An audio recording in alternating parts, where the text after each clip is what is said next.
All right, let's dive right in. We're picking up with the heroes known as the Gnoll's Bane.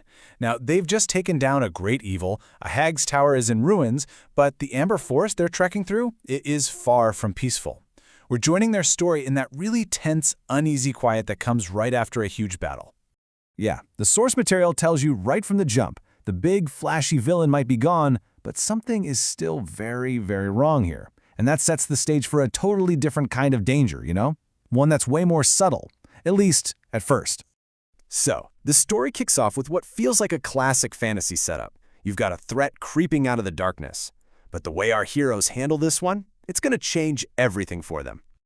So picture it. You've just survived this massive fight, you're exhausted, you're finally trying to get some rest, and then a pack of wolves just fades out of the trees. But here's the crucial detail. Their eyes are shining with hunger, not some evil malice. This isn't a demonic pack of monsters. It's a group of animals on the brink of starvation. And this is where things get really interesting. As the party gets ready to fight, the druid, Cedric, he just steps forward. He doesn't pull out a weapon. He actually speaks to them, beast to beast, and makes this incredibly simple, powerful offer. He sees their need, and he meets it head on. It's just a brilliant bit of de-escalation, all based on understanding instead of violence. And just like that, what could have been a bloody fight turns into this incredible alliance. The wolves get a steady source of food, and the Gnoll's Bane gets a team of expert guides who know every single shadow in this forest. The deal is struck, and we even get this great little moment where one of the wolves takes a liking to the party's bard. So this new alliance, it starts paying off almost immediately. But the wolves, they're not the only hungry things in these woods. It feels like the entire forest is starving to death. This wasn't just about avoiding that one fight. The wolves basically become a living, breathing shield for the party, running interference and chasing off other predators that see the heroes as an easy meal. That bargain is already looking like one of the smartest decisions they've ever made. And here is where that tension starts to ramp back up. See, diplomacy and having a tough escort have worked so far, but this forest, well, it has other, more desperate dangers to throw their way. Okay, this is a whole new level of threat. The bear is described as starving beyond reason. It's this force of nature so completely consumed by its own hunger that it just plows right through the wolf pack's defenses. It can't be scared off, it can't be reasoned with, it just attacks. So with talking completely off the table, the party's ranger, Talonor, has to rely on pure skill. He basically becomes a ghost in the woods, leading this massive bear on a wild chase until it finally gives up. It's a really heroic move, but the most important part is what happens next, when he's all alone, making his way back to his friends. While Talonor is separated from everyone else, he starts to notice things, little clues, and at the exact same time, the rest of the party is finding their own pieces of the puzzle. You can just feel this disturbing picture starting to take shape.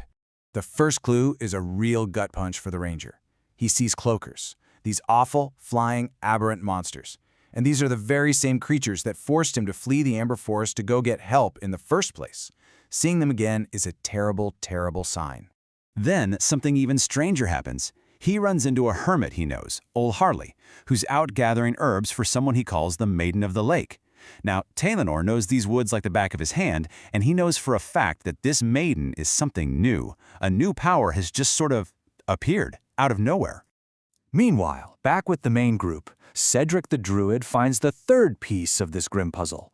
The ancient standing stones, the ones that help channel the natural magic of the forest, have been smashed. And this isn't just time or decay, they've been deliberately broken. Someone is actively trying to poison this place. And this is the line that just pulls it all together.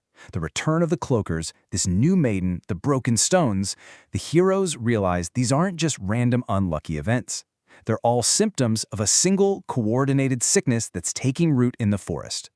So, realizing they're in way more danger than they thought, the party starts moving, fast. They figure movement is safer than rest. Big mistake, because the threat isn't something they have to go find anymore. Oh no. Now it's finding them. What was a distant glimpse for Talonor is now a terrifying reality for everybody. The sound of those leathery wings is suddenly everywhere, this constant, menacing presence, just out of sight, right above the trees. They are being watched. They are being followed. And then the threat becomes horrifyingly clear. It's not just a vague feeling anymore. It's a number. 8. There are 8 of them. They aren't just passing by. They aren't drifting on the wind. The source material says it perfectly. The cloakers returned. Not drifting, hunting. The attack is just absolute chaos. The source describes them as living shadows, and I honestly can't think of a better way to put it. These terrifying things are just dropping out of the night sky. And their whole method of attack is pure nightmare fuel.